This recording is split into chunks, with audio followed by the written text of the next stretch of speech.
اللہ علیہ وسلم نے فرمایا اذا مات ابن آدم انقطع عمله الا من ثلاث، جب انسان کی موت ہو جاتی ہے تین چیزیں جاری رہتی ہیں اس کے عمل میں سے، صدقۃ جاریۃ، جو اس نے صدقہ چھوڑا جو ہمیشہ چلتا رہے گا، ولد صالح یدعو لہ، نیک اولاد جو اس کے لیے دعائیں مانگتی رہے گی، علم ینتفع بہ، وہ علم جس سے لوگ فائدہ اٹھاتے رہیں گے۔ اب لوگ کہتے ہیں اس میں ایصال ثواب کہاں سے آ گیا؟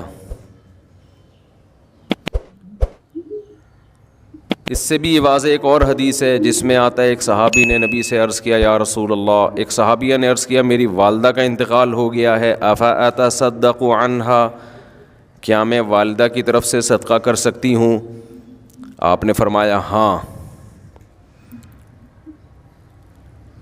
تو صدقہ اس کا ثواب کہاں کس کو پہنچ رہا ہے؟ اولاد صدقہ کر رہی ہے، اولاد دعا مانگ رہی ہے، ثواب کس کو مل رہا ہے؟ والدین کو مل رہا ہے۔ تو اسی سے فقہا نے استدلال کیا کہ صدقہ چونکہ ایک نیکی ہے تو کوئی بھی نیکی کر کے مرحوم والدین کو پہنچائی جا سکتی ہے۔ اس کے لیے حدیث کے حوالے کی ریفرنس کی الگ سے ضرورت نہیں ہے، یہی ریفرنس کیا ہے؟ کافی ہے۔ اب لوگ کیا کرتے ہیں مسجد میں دریاں بچھا دیں، بھئی اس کا ثواب کس کو ملے گا؟ والدین کو۔ تو بعض لوگوں کو اشکال ہے کہ یہ دریاں بچھانا کہاں سے حدیث سے ثابت ہے؟ بھئی جب صدقہ کہہ دیا تو نیکی آ گئی نا، اس میں ہر نیکی آ گئی اس کے اندر، اس میں قرآن کی تلاوت کرنا بھی آ گیا، اس میں کسی غریب کو کھانا کھلانا بھی آ گیا، اس میں یتیم خانے میں پیسے جمع کرانا بھی آ گیا، اس میں یتیم خانہ بنانا بھی آ گیا، اس میں کسی مدرسے کے ساتھ تعاون کرنا بھی آ گیا، اس میں 2 رکعت نفل نماز پڑھنا بھی آ گیا۔ کیونکہ اگر آپ کہتے ہو کہ یہ سب کچھ نہیں ہے، حدیث دکھاؤ تو حدیث میں تو کنواں کھودنے کا تذکرہ ہے، پھر کنویں کے علاوہ تو کوئی ثواب پہنچے گا ہی نہیں۔ اب یہ کتنی عجیب سی بات ہوگی کہ آپ انسانیت کی خدمت کے لیے کنواں کھدواتے ہیں، اس کا ثواب ابا کو پہنچ رہا ہے، سبیل بنواتے ہیں تو اس کا اللہ ثواب نہیں پہنچائے گا۔ کیوں بھائی؟ بات تو ایک ہی چیز ایک ہی ہے نا۔ اور جب کوئی مفتی کہتے نہیں اگر آپ نے سبیل بنوا دی کسی سفر میں کہیں راستے میں کولر پانی کا رکھ دیا تاکہ اس کا ثواب ابا اماں کو پہنچے، تو اگلا کہتے ہے حدیث دکھاؤ، کولر کا کہاں تذکرہ ملتا ہے حدیث میں؟ تو یہ سینس لیس ہونے کی علامت ہوگی کہ نہیں ہوگی؟ تو آج کے جو نئے نئے مجتہدین مارکیٹ میں یوٹیوب پہ آ رہے ہیں نا، ان کا جو سوچنے کا اسٹائل ہے نا وہ بہت محدود اور فقہی بصیرت سے بالکل خالی۔ وہ ریفرنسز پہ چل رہے ہوتے ہیں کہ دیکھو حدیث میں آتا ہے صدقہ کرنے کا ثواب پہنچتا ہے، تو ریفرنس ہم نے حدیث کا دے دیا صدقے کا۔ قرآن پڑھنے کا ثواب دکھاؤ کہاں ثابت ہے بھائی؟ تلاوت کا ثواب ماں باپ کو ملتا ہے، یہ کہاں ثابت ہے؟ تو بھائی صدقہ نیکی ہے۔ حدیث کا مقصد یہ ہے کہ جب کوئی شخص مر جاتا ہے تو اس کے اپنے عمل کا دروازہ بند ہو گیا، بعد والا اس کے لیے کوئی عمل کرتا ہے تو وہ دروازہ اللہ کبھی بھی بند نہیں کرتے، یہ اللہ کی رحمت ہے۔ البتہ یہ جو حدیث میں 3 کا عدد ہے نا، یہ 3 سمجھانے کے لیے، 3 نہیں، وہ 6 بھی ہو سکتے ہیں، 3000 بھی ہو سکتی ہیں وہ چیزیں۔ تو اس میں خوب سمجھ لیں کہ کوئی بھی نیکی کی جائے مرحوم کے لیے اس کا ثواب میت کو ملتا ہے۔ یہاں ایک اشکال ہے کہ پھر صحابہ کرام سے کیوں ثابت نہیں ہے قرآن پڑھ کے بخشنا؟ بھئی صحابہ تو نیکی پہ ہم سے زیادہ حریص تھے نا، صحابہ سے ثابت کیوں نہیں ہے؟ تو صحابہ سے اس لیے ثابت نہیں ہے کہ یہ عمل اجتماعی طور پہ ناجائز ہے، کیونکہ کوئی بھی نفلی کام اس میں اجتماع کے لیے الگ سے دلیل کی ضرورت ہے۔ اگر وہ الگ سے اجتماع کے لیے ایک الگ سے دلیل نہیں ہوگی تو نفلی کام انڈیویجولی آپ کر سکتے ہیں، انفرادی طور پہ آپ کر سکتے ہیں، اجتماعی حیت پہ آپ نہیں کر سکتے۔ تو صحابہ نے چونکہ اجتماعی حیت پہ نہیں کیا اس لیے ثابت نہیں ہے. انفرادی کیا یا نہیں کیا, تو انفرادی عمل بیان نہیں کیا جاتا. اب کوئی بھی اپنے والد کے لیے کوئی تلاوت کر رہا ہے کہ اللہ اس کا ثواب اس کو پہنچ جائے, تو یہ تو دل کی چیز ہے نا, اس کو کوئی راوی کیسے ہائی لائٹ کرے گا, کیسے اس کو نمایاں کیا جائے گا, یہ تو دل کی بات ہے. تو کتنے صحابہ نے نیک اعمال کیے, یہ ثابت ہے کہ انہوں نے فلاں عمل بھی کیا, فلاں عمل بھی کیا, فلاں عمل بھی کیا. اب دل میں کیا نیت تھی, اپنے والدین کو ثواب پہنچانا چاہتے تھے یا نہیں, یہ نیت یہ وہ جانے, اللہ جانے. ایسے تھوڑی ہوتا تھا کہ یہ پنکھا ابا کے ثواب کے لیے لکھتے تھوڑی تھے لوگ, دل میں نیت ہوتی تھی. اس سے یہ بھی پتہ چل گیا کہ قرآن پڑھنا اپنے والدین کے اس کو ثواب پہنچانے کے لیے جائز ہے, لیکن ایصال ثواب کے لیے قرآن خوانی جائز نہیں ہے. سمجھتے ہیں کہ نہیں سمجھتے؟ There are two types of قرآن خوانی. قرآن خوانی جو اجتماعی سطح پہ ہوتی ہے نا, پبلک آتی ہے, سب قرآن پڑھتے ہیں, تو کتنی قسمیں ہیں اس کی؟ انگلی سے اشارہ بھی کر رہا ہوں, 2 قسمیں, بلکہ ہم 3 قسمیں بنا لیتے ہیں. اجتماعی ہیئت میں قرآن جو پڑھا جاتا ہے, سب لوگ اکٹھے ہو کے پڑھتے ہیں, اس کی 3 قسمیں ہیں. ایک قسم تو یہ مرحوم کے ثواب کے لیے, ہمارے ابا کا انتقال ہو گیا, تمام حضرات سے گزارش ہے ہمارے گھر تشریف لائیں, آج قرآن خوانی ہوگی. یہ عمل بدعت ہے, ناجائز ہے, کیونکہ اس طرح اجتماعی ہیئت پہ قرآن پڑھنا بطور عبادت کے پڑھا جا رہا ہے ثواب پہنچانے کے لیے, اور نفلی کام میں عبادت اجتماعی سطح پہ جب آپ کرتے ہیں اس کے لیے الگ سے قرآن و سنت میں دلیل کی ہمیں ضرورت ہے. میرے بارے میں آج کل یہ بہت کہا جا رہا ہے, میں تو سروے کرتا ہوں نا کہ اس کو قرآن و حدیث نہیں آتا, بس کو شادیاں آتی ہیں, یہ آتا ہے, وہ آتا ہے, لطیفے آتے ہیں. ہمارے جو طلبہ میں لیکچر ہوتے ہیں نا وہ اور اسٹائل کے ہوتے ہیں, عوام میں لیکچر اور اسٹائل کے ہوتے ہیں. عوام کے سامنے زیادہ علمی موشگافیاں جھاڑنا یہ کوئی عقل مندی کی بات نہیں ہے. اختلافی مسائل, کبھی ہمارے مدرسے میں آئیں بیٹھیں, 20 سال ہم نے تدریس کی ہے, تو تدریس عربی کتابوں کی ہے, جس میں حدیث بھی ہے, جس میں تفسیر بھی ہے, جس میں عربی گرامر بھی ہے, جس میں فقہ بھی ہے, جس میں عربی ادب کی مشکل کتابیں بھی ہیں. تو آج مسئلہ یہ ہے کہ جس کو 2-4 الفاظ آ جائیں نا قرآن و حدیث کے ریفرنس کے, وہ ایک چینل کھول کے ایسے بھڑکیاں مارنا شروع کر دیتا ہے جیسے اسی پہ نازل ہوا ہے, باقی کسی کو کچھ بھی نہیں آتا.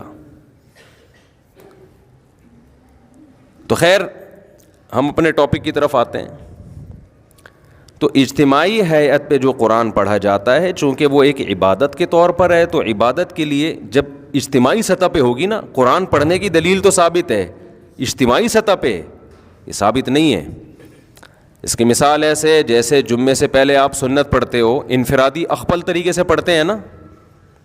اگر اجتماعی حیت پہ ہو کہ تمام حضرات تشریف لے آئیں, آج ہم تہجد کی نماز پڑھ رہے ہیں, یا آج ہم فلاں فجر کی سنتیں پڑھ رہے ہیں, تمام حضرات تشریف لے آئیں, تو یہ عمل کیا بن جائے گا؟ ناجائز. یہ اجتماعی حیت پہ نہیں ہوگا. فرض نماز اجتماعی طور پہ پڑھی جائے گی, اس میں بلایا بھی جائے گا اذان کے ذریعے, نفل نماز نہیں ہوگی. تو قرآن خوانی کیا عمل ہے میرے بھائی؟ غلط ہے, اس کو ترک کر دینا چاہیے. جب کسی کا انتقال ہو جائے تو آپ اخپل طریقے سے, سب سے بہتر تو وہ چیز ہے جو منصوص ہے, جس کا حدیث میں صراحتاً ذکر ہے, وہ صدقہ خیرات ہے, سب سے بہتر وہ ہے.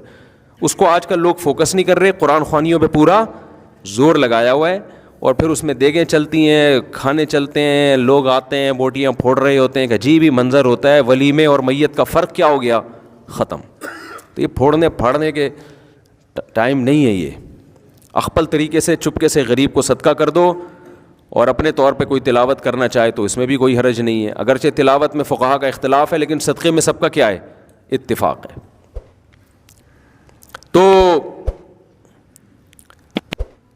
تو دیر آر کتنی ٹائپس آف 3. ایک تو ایصال ثواب کے لیے قرآن خوانی, وہ جائز نہیں ہے.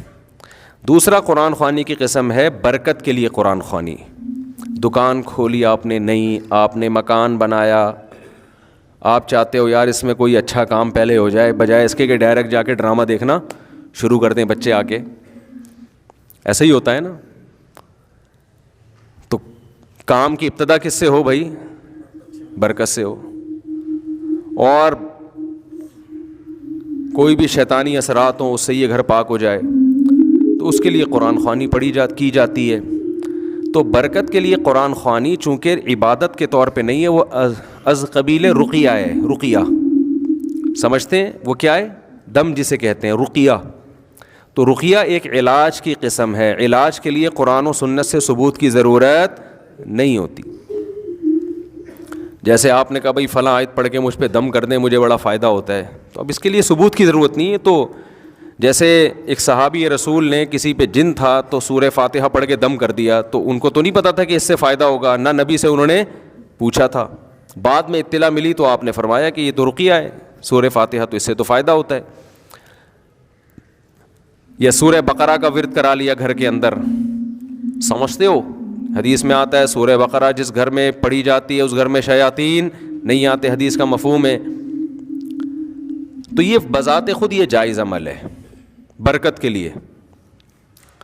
لیکن بعض علماء کی رائے یہ ہے کہ لوگ برکت والی قرآن خوانی اور ایصال ثواب والی قرآن خوانی میں فرق نہیں کرتے, تو یہ والی قرآن خوانی ذریعہ بنتی ہے وہ والی قرآن خوانی کا. سمجھ میں آ رہی ہے بات؟ یہ ذریعہ بنتی ہے کس چیز کا؟ ایک بدعت کا. ایک بات تو یہ. دوسری بات یہ کہ جو برکت کے لیے قرآن خوانی عام طور پہ گھروں میں ہوتی ہیں, مدرسوں سے بچوں کو بلایا جاتا ہے, بچے بیچارے کھاپے کی نیت سے آتے ہیں, وہ صحیح طرح پڑھتے بھی نہیں ہیں, انتظار کر رہے ہوتے ہیں کھانے میں کیا ملے گا. ابے فلاں کے یہاں گئے تھے ایسی مزے کی نہاری کھلائی تھی, اس کی بریانی میں بوٹیاں ہی نہیں ہیں, گوشت ایسا ہے, تو برکت گئی تیل لینے. یہ قسم کا قرآن کے ساتھ کھاپے کا ذریعہ ہے, یہ قسم کا. بچوں کی عادتیں بھی خراب ہوتی ہیں اس سے, مفت کی عادت پڑتی ہے بچوں کو. محتمم کے اپنے مزے ہوتے ہیں کہ فری پھوکٹ میں آج ایک ٹائم کا کھانا کیا ہو گیا ہمارا, بچ گیا. اور پھر دینی مدارس کے جو طلباء ہیں ان کا وقت انتہائی قیمتی ہے. اگر وہ واقعی طالب علم ہے اس کو چاہیے اپنے وقت کو کیا سمجھے؟ قیمتی. ادھر سے دعوت آ رہی ہے, ادھر قرآن خوانی میں جا رہا ہے, ادھر سے دعوت آ رہی ہے, ادھر. یہ دینی مدرسوں کے طلباء کے وقار کے خلاف ہے. ہمارے حضرت فرمایا کرتے تھے کہ علماء یا طلباء ان کی مثال ایسے ہے جیسے بوتل پانی سے بھر لی فل, ایک بلبلہ بھی نہیں ہے اس میں. اب آپ اس میں اگر پانی کا ایک قطرہ بھی ڈالیں گے نا تو پرانا ایک قطرہ نکالنا پڑے گا, پھر نیا قطرہ ایڈجسٹ ہوگا اس میں. تو فرماتے تھے علماء کا 24 گھنٹے طلباء اور علماء یہ اللہ کے وارث ہیں, ان کے اوقات اتنے قیمتی ہیں کہ ان کا جو اسکیجول صبح سے لے کے رات اور رات سے لے کے صبح تک ایسا ہونا چاہیے کہ اس میں کوئی نئی چیز آ ہی نہ سکے. اس میں اگر کوئی نئی چیز آئے تو پرانا کوئی کام ڈسٹرب ہو, اس میں کوئی پرانے کام کو آگے پیچھے کرنا پڑے. تو اب یہ دیکھا جائے گا کہ پرانا زیادہ امپورٹنٹ ہے یا نیا زیادہ امپورٹنٹ ہے. اگر نیا کام ایسا آ گیا ہے کہ پرانے کام کا نقصان کرنا پڑ رہا ہے, پھر تو نیا کام اس میں ڈالیں اپنے اسکیجول میں, اور پرانے کو کیا کر دیں, ایک دن کے لیے ناغا کر دیں. اور اگر نیا والا پرانے والے سے زیادہ امپورٹنٹ نہیں ہے تو نئے والے کو کیا کر دیں, کینسل, ہٹا دیں اس کو. سمجھ میں نہیں آ رہی بات؟ اب آپ کہیں گے 24 گھنٹے کا ایسا اسکیجول, یہ تو آدمی ڈپریشن کا مریض بن جائے گا. بھائی صبح سے لے کے رات, رات سے لے کے صبح تک, تو ڈپریشن کا مریض نہیں بنے گا. ڈپریشن ختم کرنے والی چیزیں بھی اس میں کیا ہوں گی, اسی میں شامل ہوں گی نا. اس میں ایکسرسائز بھی شامل ہے, بچوں کے ساتھ گپ شپ بھی شامل ہے, گھر والوں کو ٹائم دینا بھی شامل ہے, کھاپے بھی شامل ہیں, کسی دن جاوید نہاری بھی شامل ہے اس میں. کبھی چلے گئے تو وہ کون سی نہاری تھی جو اس دن کھائی تھی, وہ والی نہیں, نہ وہ مزے کی نہیں تھی. مجھے یوٹیوب پہ ویڈیو بھی آئی ہے میری آج کل, کسی نے چپکے سے کیمرے سے بنا کے ڈال دی, زاہد نہاری نا طارق روڈ پہ, وہ بھی شامل ہے. مزہ نہ آئے پیسے واپس. تو یہ بھی آپ کے اسکیجول کا حصہ بولو نا ہونا چاہیے.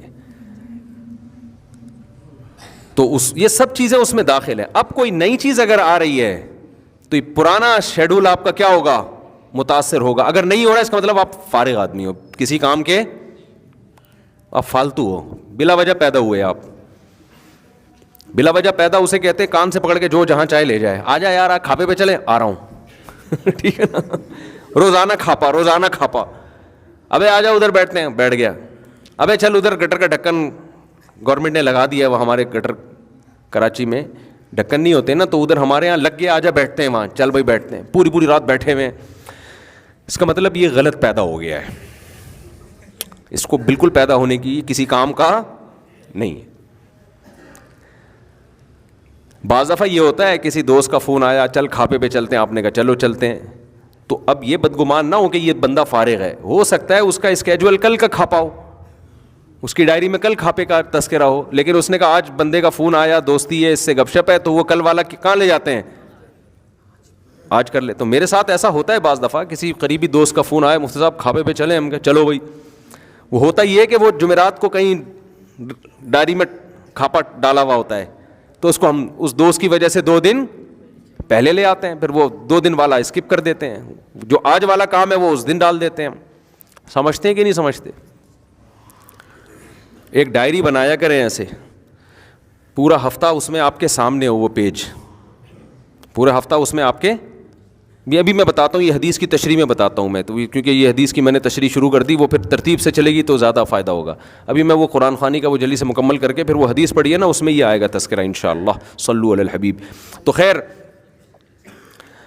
آپ نے دوسری قسم ہے قرآن خوانی کی رقیہ, جس کو برکت کی قرآن خوانی کہتے ہیں. تو فی نفسی ہی یعنی بذات خود یہ جائز عمل ہے, لیکن بعض علماء اس کے خلاف ہیں کہ بھئی گھر والے بیٹھ کے کر لیں, جیسے سورہ بقرہ پڑھنی ہے سب اکٹھے گھر والے کر لیں, یہ باہر سے ادھر ادھر سے پبلک کو بلانا اور یہ سب چیزیں, اس کے فسادات زیادہ ہیں, اس میں وہ برکت رہتی بھی نہیں ہے. کھاپے کا تذکرہ زیادہ ہوتا ہے, اور جو رقیہ کا جو مقصد تھا وہ مقصد پوری طرح حاصل نہیں ہوتا. بہرحال اگر کوئی کرتا بھی ہے تو اس پہ اتنا سخت انکار نہیں کیا جائے گا. کوئی برکت کے لیے قرآن پڑھوا لیتا ہے, بے شک بچوں سے ہی پڑھوا لیتا ہے, تو فی نفسی یہ جائز عمل ہے. تیسری قرآن خوانی وہ ہے جو اتفاق سے لوگ جمع ہوتے ہوں کسی ترتیب کی وجہ سے.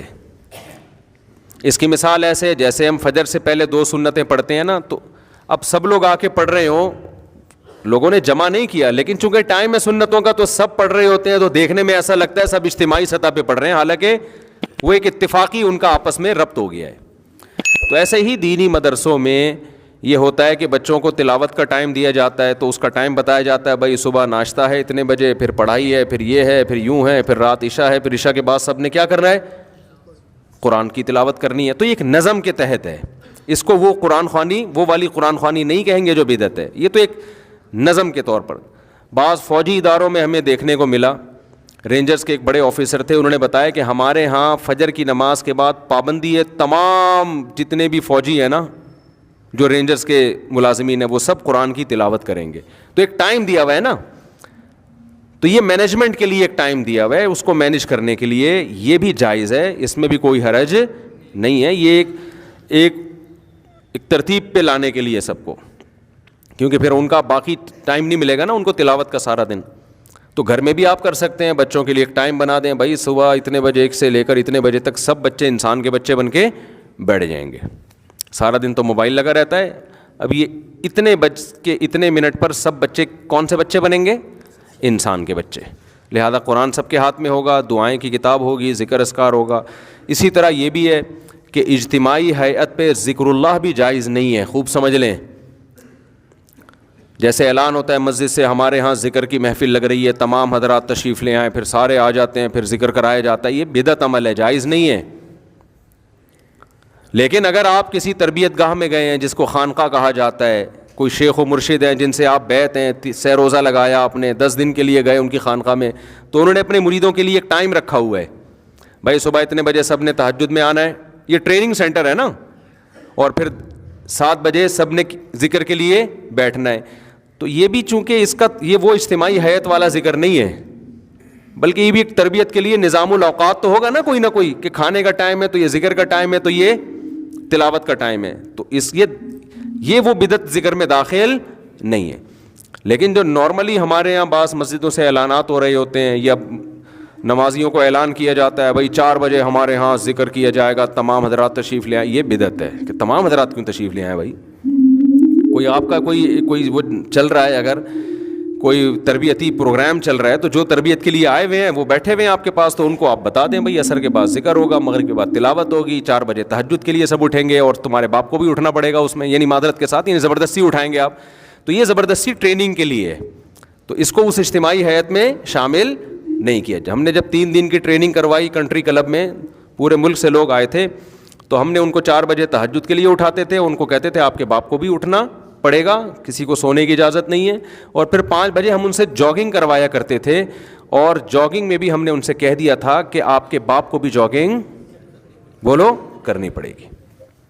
کیونکہ جو دیندار لوگ ہیں نا، یہ جاگنگ نہ کرنے کی وجہ سے بھی آڑے ترچھے، دیندار کیا سب برابر ہیں اس میں، دیندار تو پھر بھی تھوڑا بہت نماز کے لیے چل کے آ جاتے ہیں.